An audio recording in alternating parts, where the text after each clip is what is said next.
तो छोटी छोटी गलियां होती हैं जहां सब्जियां भी नहीं उगा सकते। खैर, अब कर भी क्या सकते हैं। इसके बाद सोनम घर के कामकाज में जुट जाती है, लेकिन अभी भी उसके दिमाग में यही सब चल रहा था। फिर शाम को छत पर से कपड़े उठाने गई, तभी अपनी लंबी चौड़ी खाली छत देखकर वो सोचने लगी, मैं भी कितनी बुद्धू हूँ, मेरे पास इतनी लंबी चौड़ी छत है, क्यों ना मैं इसी में सब्जियां उगाऊं। हाँ, थोड़ी मेहनत लगेगी। अब सोनम के मन में उत्साह आने लगता है। वो उसी दिन से छत पर मिट्टी डालकर उसमें खाद डालकर सब्जियां उगाने का काम करती है और उनकी देखभाल में कोई कमी नहीं आने देती।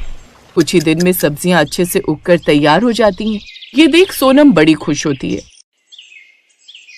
माँ, सब्जी तो बहुत अच्छी बनी है, खट्टी मीठी।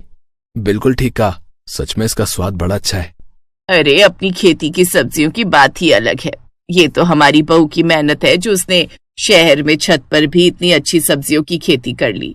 बहू, तू तो मुझे एक कटोरी और दे दे, मुझे तो बड़ा ही मजा आ रहा है। ऐसा लग रहा है अपने गांव की खेतों की सब्जियां खा रहे हैं। नहीं तो गांव से शहर की मंडी तक आते आते सब्जियां आधी तो वैसे ही बासी हो जाती हैं, जिसमें कोई स्वाद ही नहीं होता, ऊपर से इतनी महंगी। अब तो हम रोज ही ताजी ताजी सब्जी खाएंगे और इसके दाम भी नहीं देने पड़ेंगे। सोनम को भी अब छत पर बने उस खेत से प्यार हो गया। अब वो खाली समय मिलते ही उसकी देखभाल में लग जाती। फिर एक रोज, तुम सच में बड़ी मेहनती हो सोनम।